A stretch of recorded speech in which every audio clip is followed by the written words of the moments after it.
Hey everybody, I'm Karin. I'm here with Pierce Conway. We're founding agents with Compass and leaders of the Home Collective here in Montclair, New Jersey.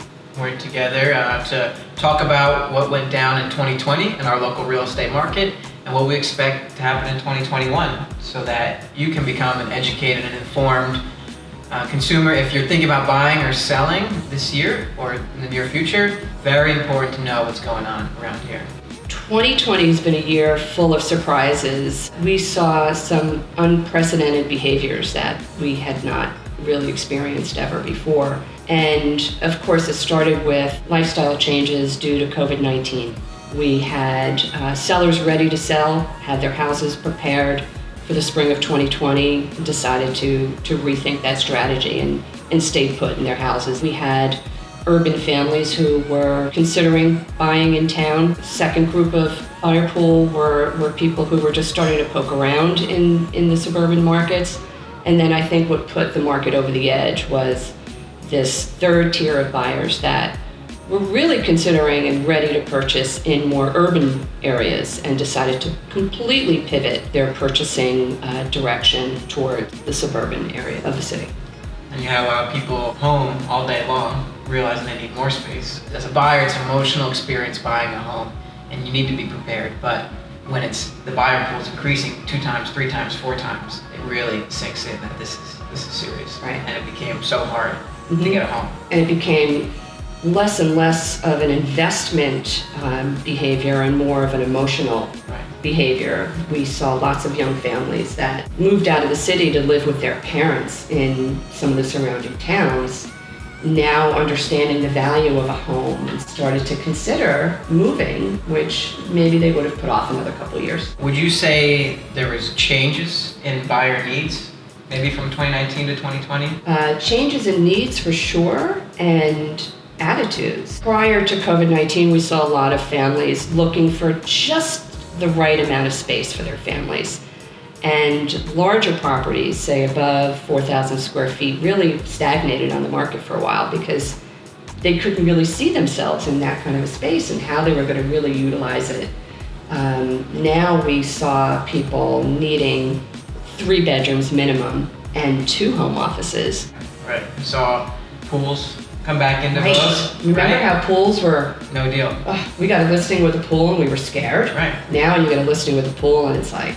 Do you remember when there was no pool in the pictures and now the pool was the first picture? Yeah. Right. That the one house sold 20% over and they just had a pool in the first picture. So changes in the buying and selling process, I think, monumental this year. Right. So we had our slowdown in March, April.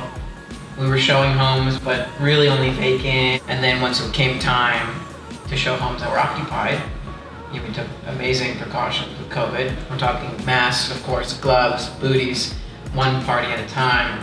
Agents were so great at disinfecting homes. And I think with trying to be safe, we had to shorten all the showing times. It used to be house come on a Wednesday, and you have until Wednesday or Thursday to submit an offer. Now it became homes are coming out Thursday, Friday, maybe even Saturday, Sunday, and offers are due Monday, Tuesday. 48 hours after seeing a home to make this huge decision. Not only that, but you have to be incredibly aggressive in how you craft your offer. Prior to COVID-19, you would get maybe 1 of the 8 offers be super aggressive. Now, everybody has to be super aggressive, and you have to really work with a local agent who knows what that means and understands that it might not be the highest bid that gets the house anymore. It's the best bid, the strongest offer, the buyers with the least amount of risk. And what does that mean? It's waiving contingencies from appraisals, sometimes the mortgage. The question I keep getting all the time is, where are people going? Right. Where are these sellers going? Everyone's blown away. Right. My friends in this community are empty nesters. They are looking to downsize, but they don't know where to go. It's hard to leave a community like this. We work a lot with downsizers. We like to call them right-sizers. It's not necessarily a smaller house. It's just a house that has more functionality to you. We saw people move to smaller homes in some of the surrounding towns. We saw people who took up a primary residence where they had a second home, and we're seeing people that are willing to rent And sometimes that's locally here in town. And with median rental prices in Manhattan dropping 22%, we're actually seeing some people considering a move back into the city.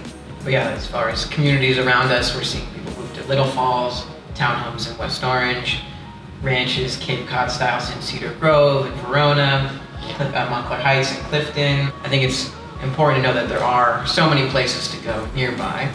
And I think ultimately, renting for a year in Montclair, taking advantage of the crazy market, and then figuring out what to do isn't a bad option. It's a great time to sell, obviously. I think that we're seeing incredibly inflated sale prices right now, and if I was selling, I would absolutely take advantage of that and figure out the next step later.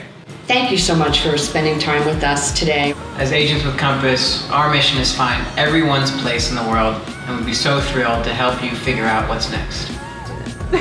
Cheers.